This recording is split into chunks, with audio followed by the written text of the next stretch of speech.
दोस्तों, जैसे कि सभी जानते हैं कि हाल में हुए अहमदाबाद विमान हादसे में गुजरात के पूर्व मुख्यमंत्री विजय रूपाणी का भी निधन हो गया था, जिसके बाद से सभी राजनीतिक दलों ने अपने अनुसार उन्हें श्रद्धांजलि दी।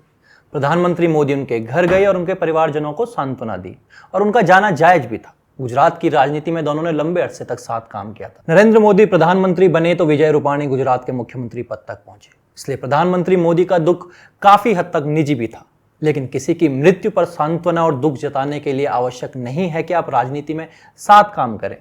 ये एक मानवीय गुण होता है। लेकिन जब बात कांग्रेस पार्टी की आए तो ये गुण वगैरह सब बेकार की बातें लगने लगती है। ऐसा हम कह रहे हैं कांग्रेस के अध्यक्ष मल्लिकार्जुन खड़गे द्वारा किए गए कृत्य को लेकर। विमान हादसे में घायल हुए छात्रों का हाल जानने मल्लिकार्जुन खड़गे कल अहमदाबाद पहुंचे थे, लेकिन यहां से वे विजय रूपाणी के घर तक ना जा पाए। हालांकि उन्होंने वीडियो कॉल के माध्यम से रूपाणी परिवार से बात जरूर की, लेकिन सवाल यह है कि अहमदाबाद से गांधीनगर की दूरी मात्र 26 किलोमीटर है। तो क्या एक सांत्वना देने के लिए खड़गे विजय रूपाणी के घर नहीं जा सकते थे? वे एक पूर्व मुख्यमंत्री थे और संसद में खड़गे के साथी भी थे।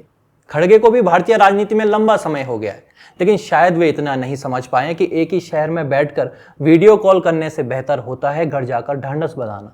अपने राष्ट्रीय अध्यक्ष से शायद गुजरात कांग्रेस के नेता शक्ति सिंह गोहिल भी यही बात सीख रहे हैं, इसलिए वे गुजरात कांग्रेस के वरिष्ठ नेता होने के बावजूद भी विजय रूपाणी के घर नहीं जा पाए। अब आप अरविंद केजरीवाल को ही देखिए।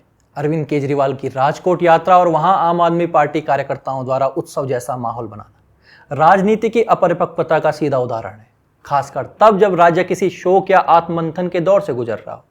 दरअसल केजरीवाल गुजरात के विसावदर उपचुनाव के उम्मीदवार गोपाल इटालिया के लिए प्रचार करने आए हैं।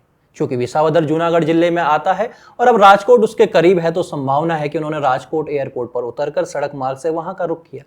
लेकिन समस्या यहां की भौगोलिकता में नहीं, बल्कि उसके भावनात्मक और सांस्कृतिक समयबोध में है। दोस्तों, गुजरात के पूर्व मुख्यमंत्री विजय रूपाणी की मृत्यु से पूरा राज्य, खासकर सौराष्ट्र क्षेत्र, स्तब्ध है।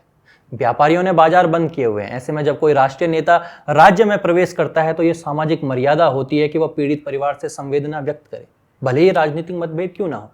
लेकिन केजरीवाल ने न तो विजय रूपाणी के परिवार से मिलने का कोई प्रयास किया, न कोई शोक संवेदना जताई।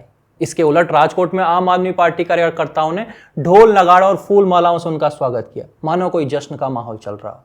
यह न सिर्फ राजनीतिक असंवेदनशीलता है, बल्कि यह गुजरातियों की संवेदना का भी अपमान है। दोस्तों, अभी तक कांग्रेस या अन्य किसी विपक्षी दल की तरफ से कोई शीर्ष नेता रूपाणी परिवार से मिलने नहीं पहुंचा है। यह और भी अधिक दुर्भाग्यपूर्ण है। यह घटना दर्शाती है कि कैसे कुछ दल केवल चुनावी लाभ की दृष्टि से राज्य में प्रवेश करते हैं, लेकिन राज्य के संस्कारों, भावनाओं और सामाजिक चेतना से पूर्णतः कटे हुए हैं। गुजरात केवल एक चुनावी मैदान नहीं है, ये एक जीवन सांस्कृतिक इकाई है, जहां राजनीति केवल नारे और जनसभा से नहीं, बल्कि व्यवहार, मर्यादा और संवेदना से की जाती है। और जो नेता ये नहीं समझते, उन्हें गुजरात बार बार सिखाता है और जोर से सिखाता है। धन्यवाद।